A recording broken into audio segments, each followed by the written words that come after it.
Hello everyone, welcome back to my channel Sam&Beth Clothier. My name is Wally.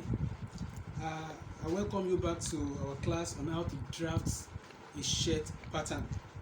During our previous classes, I taught you how to draft the front pattern and the back pattern of a shirt. We started with the two lines that you have to draw before you commence the drafting. And then in the drafting proper, we started with the neck. We used 2.5 by 2.5 for the neck width and neck depth.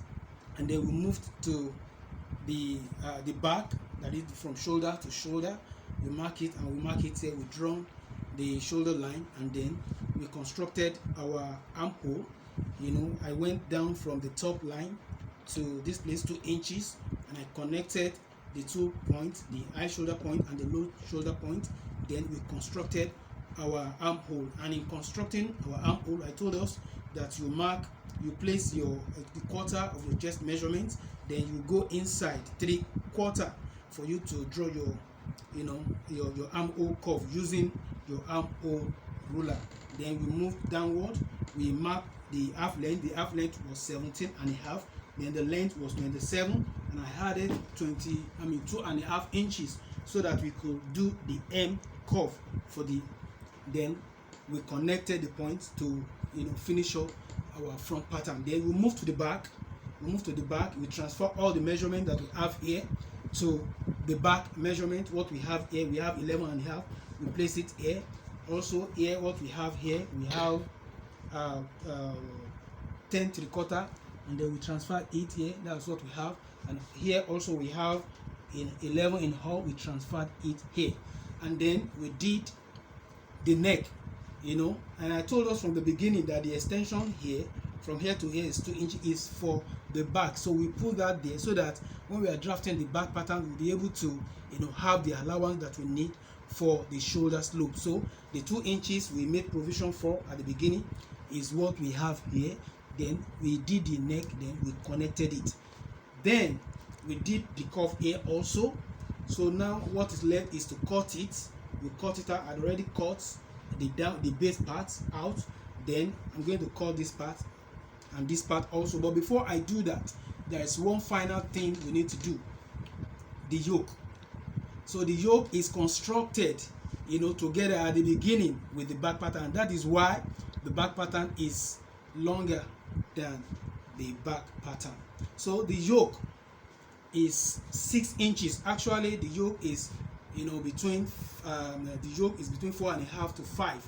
So here I'm going to use 5. Then we are going to add sewing allowance, the sewing allowance for the join at the top, the sewing allowance from the joining at the base of the yoke. That's what we are going to use to yoke or to join both the front and the back pattern together. So from here, just measure down 6 inches. 6 inches, the sewing allowance inclusive, 6 inches. Then draw a straight line. Draw a straight line. After you've drawn the straight line, you are going to measure 1/2 inch downward. Measure 1/2 inch downward and put a slight curve. Put a slight curve. Slight curve.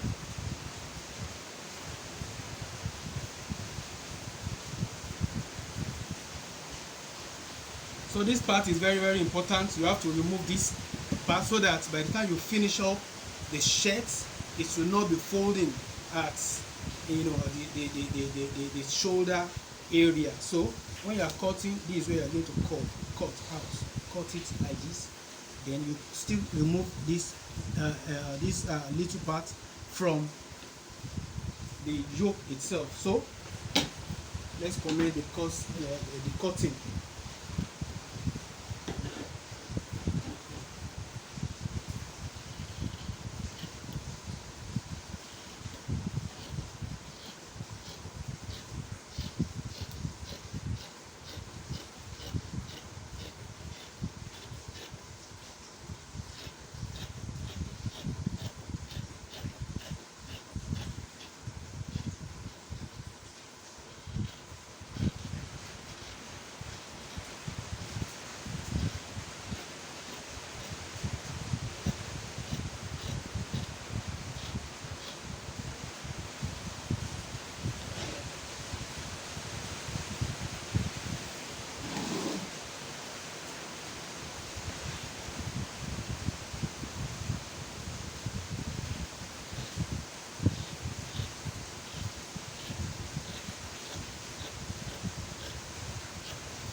we've come to the end of today's class.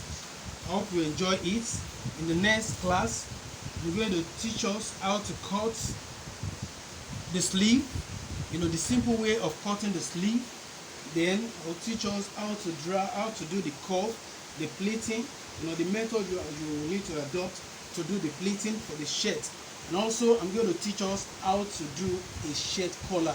There is a formula, there is a method for drafting a shirt collar. So I'm going to teach us all that. Please, if you enjoyed this video, please like and subscribe to our video channel, Sam&Beth Clothier, so benefit from other classes we are going to be giving. Thank you very much. God bless you.